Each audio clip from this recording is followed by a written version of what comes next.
Good morning everyone. सदरक की इस video lecture series में आपका वापस स्वागत है।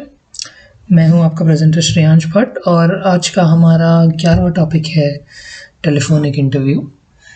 तो आज हम सीखेंगे कि टेलीफोनिक इंटरव्यूज़ क्या होते हैं, क्यों लिए जाते हैं, क्या प्रोसीजर्स इन्वॉल्व होते हैं, क्या स्टेप्स इन्वॉल्व होते हैं और आप क्या कर सकते हैं ताकि आप एक टेलीफोनिक इंटरव्यू से बेटर डील कर सकें। तो आइए शुरू करते हैं। तो दोस्तों, हमने पिछले लेक्चर में इंटरव्यू प्रोसेसेस के बारे में बात करी थी। तो एक टेलीफोनिक इंटरव्यू भी नॉर्मल इंटरव्यू प्रोसेसेस की तरह ही काम करता है।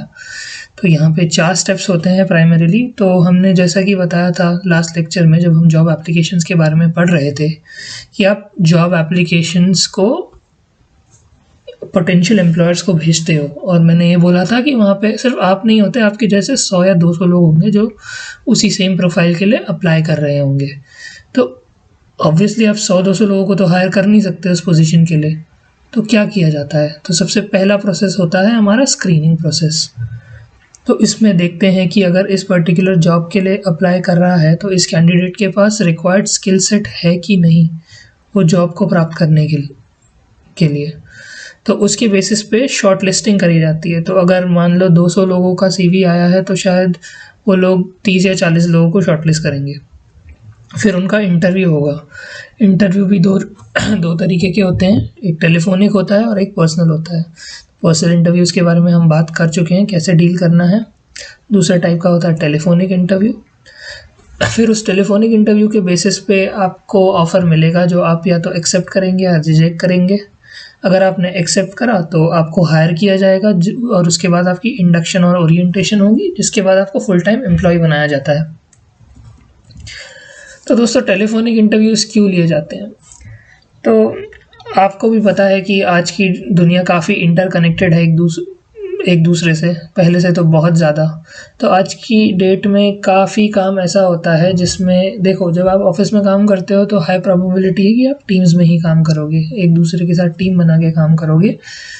तो नेसेसरी नहीं है कि ये टीम सिर्फ एक ही लोकेशन पर बैठती हो सकता है अगर आप यूपी में हैं तो आपकी कोई एक टीम हरियाणा में बैठी हो। तो क्योंकि डिफरेंट जोग्राफिकल रीजन्स में होता है और शायद मान लो आपका बॉस यूपी में बैठता है, आप हरियाणा में बैठे हैं, तो वो ट्रैवल नहीं करना चाहेगा, तो आपका शायद टेलीफोनिक इंटरव्यू ले सकता है। तो ये टेलीफोन कॉल्स के थ्रू भी हो सकता है या वीडियो कॉन्फ्रेंसिंग के थ्रू भी हो सकता है।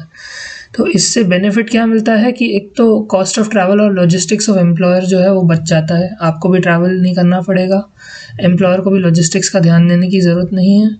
ये एफिशिएंट भी है और ये रिलेटिवली फास्टर प्रोसेस भी है क्योंकि आपका ट्रैवल टाइम भी बच रहा है। और सबसे बढ़िया चीज़ है इसमें कि आपको कन्वीनियंस मिल जाती है अपने घर के कंफर्ट से इंटरव्यू देने के लिए।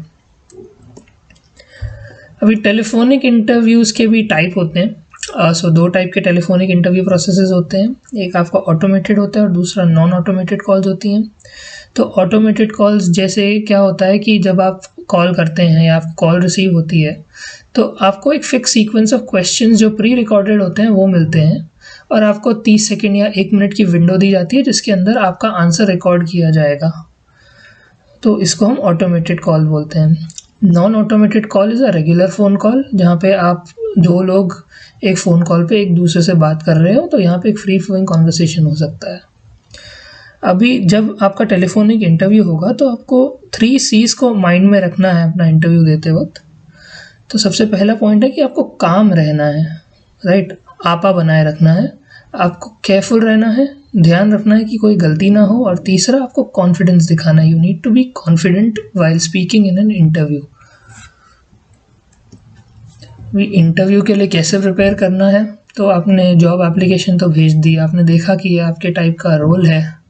तो जब आपने जॉब एप्लीकेशन बनाई थी, आपने एडवर्टाइजमेंट को देखा था न्यूज़पेपर के अंदर, तो आपने रोल देखा था। तो आपको समझना है कि कंपनी अगर हायर कर रही है तो क्यों कर रही है। वो तो उसी जॉब डिस्क्रिप्शन में कंपनी के रोल के बारे में दिया जाता है, तो उसमें ध्यान देना है। उनके उसी रोल से आप रोल्स एंड रिस्पॉन्सिबिलिटीज़ को देख सकते हो या उसके एंड गोल्स क्या हैं उस रोल के थ्रू, तो वो आपको आइडेंटिफाई करना है ताकि आप वो काम करने के लिए सक्षम हो सकें। उसके बेसिस पे आपको प्रिपेयर करना है कि इंटरव्यूअर क्या पूछ सकता है आपसे। तो अगर आपने कोई स्टोर मैनेजमेंट की जॉब फॉर एग्जांपल अप्लाई करी है तो आपको उसके अकॉर्डिंगली अपने क्वेश्चंस को फ्रेम करना पड़ेगा और प्रिपेयर करना पड़ेगा इंटरव्यू के लिए। और फाइनली जो आपने सीवी बनाई है, सीवी के बारे में हम नेक्स्ट लेक्चर में बात करेंगे। जो सीवी बनाई है उस सीवी को रिव्यू करना होगा, देखना पड़ेगा कि उस सीवी के अकॉर्डिंगली आप अपना इंटरव्यू प्रिपेयर कर पाएँ। कुछ की पॉइंट्स जो आपको अपने माइंड में रखने पड़ेंगे इंटरव्यू को देते टाइम, टेलीफोनिक इंटरव्यू को देते टाइम खासकर, जो आपके काफ़ी काम आ सकता है। अपना रिज्यूमे आप सामने रख सकते हैं, क्योंकि अभी कोई आपका मॉनिटर तो कर नहीं रहा है ना, आपको कोई देख रहा है। तो आप कॉल पे हैं तो आप अपने रिज्यूमे को अगर सामने भी रखेंगे तो कोई दिक्कत नहीं है। आप प्रैक्टिस कीजिए, keep rehearsing your answers on the basis of your CV. आपने सीवी में जो लिखा है उसके बेसिस पे आपको आंसर्स रिहर्स करने हैं। Remember the 3 C's, keep yourself calm, especially during the phone call. Multitasking से दूर रहें, कुछ बुक में ना लिखें, टीवी देखना या कुछ और काम साइमल्टेनियसली ना करें जब इंटरव्यू लिया जा रहा है। पानी का ग्लास अगर अपने साथ में रखेंगे तो अगर आपको टेंशन होती है तो पानी पीने से आपको थोड़ा बेटर फील होगा, तो पानी अपने साथ ही रखें। और याद रखिए, आप एक प्रोफेशनल प्रोफाइल के लिए अप्लाई कर रहे हैं तो आपको कर्टियस और पोलाइटनेस दिखानी पड़ेगी, because this is a very important aspect in corporate field. तो कर्टियस और पोलाइट बने रहिए। इंटरव्यूअर जब बोल रहा है तो उनके बीच में मत बोलिए, उनको काटिए नहीं, ये इससे बहुत ही ख़राब इंप्रेशन जमता है इंटरव्यूअर के ऊपर, तो इस बात का भी ध्यान रखना है। और फाइनली जो सबसे इम्पोर्टेंट पॉइंट है, जब भी आप इंटरव्यू दे रहे हैं तो मेक श्योर कि आप एकदम पीसफुल एनवायरनमेंट में दे रहे हो, जहाँ पे बैकग्राउंड नॉइज़ बिल्कुल नहीं हो जब आप इंटरव्यू में हो।